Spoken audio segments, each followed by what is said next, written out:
Hi കൂട്ടുകാരെ, കുട്ടി മലയാളത്തിലേക്ക് എല്ലാവർക്കും സ്വാഗതം.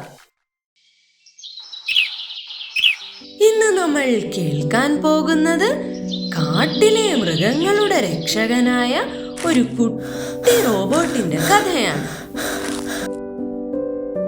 Super robo. കാടിന് നടുവിലുള്ള ഒരു മലയുടെ മുകളിൽ ഒരു സ്പേസ് ഷിപ്പിലായിരുന്നു സൂപ്പർ റോബോയുടെ താമസം. ഒരു ദിവസം ഭയന്ന് വിറച്ചുകൊണ്ട് ഒരെണ്ണാറക്കണ്ണൻ ഓടി വന്നു. അയ്യോ, മീനുമാൻകുട്ടിയെ കാണാനില്ല. ഇന്നലെയും കൂടി ഞങ്ങൾ കളിച്ചതാ, ഇന്ന് അവളെ കാണാനില്ല. ഇന്നലെ രാത്രിയിൽ ഞാൻ പേടിപ്പെടുത്തുന്ന ശബ്ദങ്ങൾ കേട്ടിരുന്നു.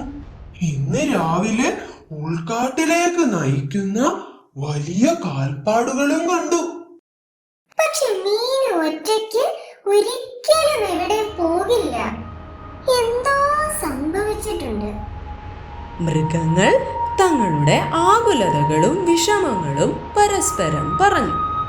ഈ കാൽപ്പാടുകൾ മീനുവിൻ്റെതല്ല, വളരെ വലുതാണ്. നമുക്ക് സൂപ്പർ റോബോയുടെ സഹായം തേടാം. അങ്ങനെ മലയുടെ മുകളിൽ താമസിക്കുന്ന സൂപ്പർ റോബോയ്ക്ക് പെട്ടെന്നൊരു എമർജൻസി മെസ്സേജ് ലഭിച്ചു. അലേർട്ട്, അലേർട്ട്, മീനുമാനിനെ കാണാനില്ല. എന്ത്? മീനുവിനെ കാണാനില്ലെന്നോ? ഉടൻ തന്നെ അന്വേഷിക്കണം. Action fly mode on. Super robo ഉടൻ തന്നെ തന്റെ എഞ്ചിൻ സ്റ്റാർട്ട് ചെയ്തു. അവന്റെ കണ്ണുകൾ വെട്ടിത്തിളങ്ങി.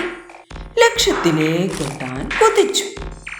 പറന്നിറങ്ങിയപ്പോ തന്നെ മൃഗങ്ങൾ അവന്റെ ചുറ്റും കൂടി.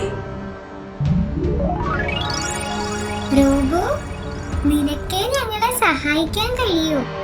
വിഷമിക്കേണ്ട കൂട്ടുകാരെ, അവളെ കണ്ടെത്താൻ ഞാൻ എന്റെ എല്ലാ സെൻസറുകളും ഉപയോഗിക്കാം. വരൂ, നമുക്ക് അന്വേഷണം ആരംഭിക്കാം. Scanning, scanning. ഈ കാൽപ്പാടുകൾ ജിംബോ ഗുഹയിലേക്കാണ് നയിക്കുന്നത്. ആരും അങ്ങോട്ടേക്ക് പോകാറില്ല. അതൊരു രാക്ഷസ ഗുഹയാണ്. കാട്ടിലെ ഏറ്റവും അപകടകരമായ സ്ഥലമാണ് ജിംബോ ഗുഹ. നമുക്ക് അങ്ങോട്ടേക്ക് പോണോ? ഭൂതമോ രാക്ഷസനോ ആരാണെങ്കിലും നമ്മൾ പോയി മീനുവിനെ രക്ഷിക്കും. Come, let's go. മൃഗങ്ങൾ പേടിയോടെ പരസ്പരം നോക്കി. പക്ഷെ റോബോയെ അവർക്ക് വിശ്വാസമായിരുന്നു.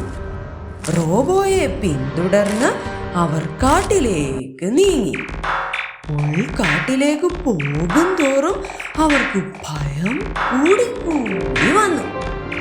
തിങ്ങി നിറഞ്ഞ മരങ്ങളും കുറ്റിക്കാടുകളും ആഞ്ഞു വീശുന്ന കാറ്റും ശബ്ദങ്ങളും നിറഞ്ഞ കാട്ടിലൂടെ പേടിയോടെ അവർ മുന്നോട്ട് നീങ്ങി.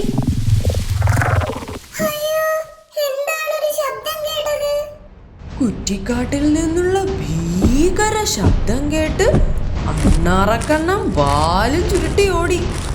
മുയൽ പേടിച്ചു വിറച്ചു പോയി ഒളിച്ച്. ആരും പേടിക്കണ്ട, ഞാൻ നൈറ്റ് വിഷൻ മോഡ് ഓൺ ചെയ്യാം. അങ്ങനെ ദുർഘടമായ കാട്ടുപാതയിലൂടെ നടന്നവർ ഒടുവിൽ ജിംബോ ഗുഹയുടെ മുൻപിലെത്തി. അമ്മോ, കണ്ടിട്ട് പേടിയാവുന്നു. മീൻ ഇവിടെ ഉണ്ടാകാൻ ഒരു വഴിയുമില്ല. നമുക്ക് തിരിച്ചു പോയാലോ? ഒരിക്കലുമില്ല.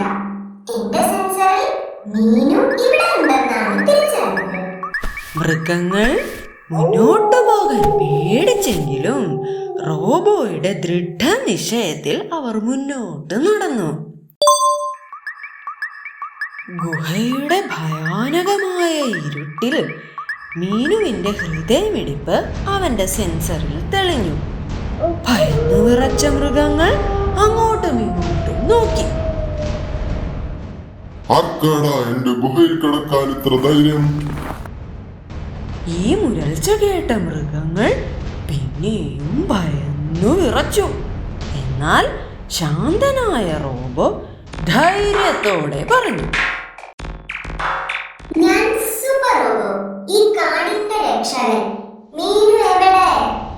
ചെന്നായിക്കു പുറകിലായി പേടിച്ചു നിൽക്കുന്ന മീനുവിനെ അവർ കണ്ടു. റോബോ, എന്നെ ഒന്ന് സഹായിക്കാമോ? ഈ ചെന്നായി എന്നെ പോകാൻ അനുവദിക്കുന്നില്ല. ഇതെന്റെ ഗുഹയാണ്. അവൾ ഇങ്ങോട്ടോടി വന്നതാണ്. ഇനി ഞാൻ പോകാൻ അനുവദിക്കില്ല.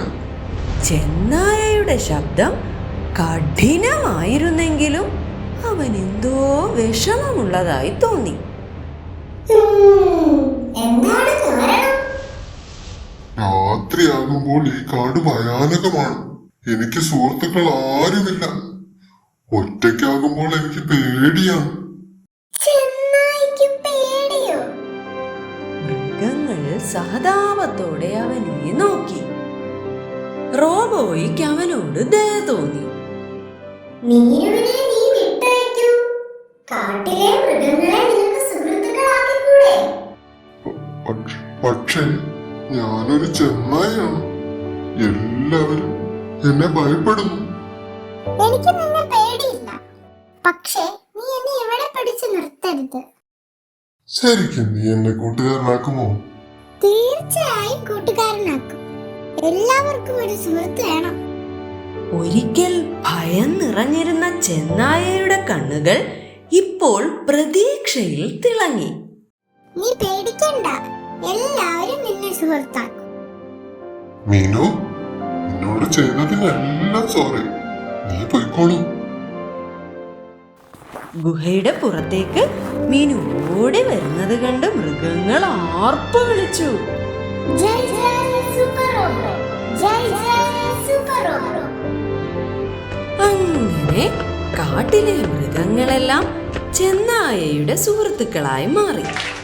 ഇപ്പോൾ അവനെ ഒരു ഭയാനക ജീവിയായിട്ടല്ല, മറിച്ച് തങ്ങളിൽ ഒരാളായിട്ടാണ് അവർ കാണുന്നത്. അങ്ങനെ മറ്റൊരു ദൗത്യം കൂടി പൂർത്തിയായി. ഇനി നമുക്ക് എല്ലാവർക്കും വീട്ടിലേക്ക് പോകാം. ആരും വീട്ടിൽ ഒറ്റയ്ക്കിരിക്കരുത്. മൃഗങ്ങളെല്ലാവരും ചെന്നായയും കൂട്ടി കാട്ടിലേക്ക് മടങ്ങി. ആവേശത്തോടെ അവർ പുതിയ സുഹൃത്തിനെ വരവേറ്റു. അങ്ങനെ സൂപ്പർ റോബോയുടെ സഹായത്തോടെ കുഞ്ഞു മീനുവിനെ കണ്ടെത്തുകയും ഒറ്റപ്പെട്ടുപോയ ഒരു ചെന്നായ്ക്ക് സുഹൃത്തുക്കളെ നേടിക്കൊടുക്കുകയും ചെയ്തു. ഈ കഥയിൽ നിന്ന് നമ്മൾ എന്താണ് പഠിച്ചത് കൂട്ടുകാരെ? ധൈര്യവും സ്നേഹവും നമുക്ക് പുതിയ സുഹൃത്തുക്കളെ നേടിത്തരും. കഥ ഇഷ്ടമായോ കൂട്ടുകാരെ? ലൈക്കും സബ്സ്ക്രൈബും ചെയ്യാൻ മറക്കരുതേ.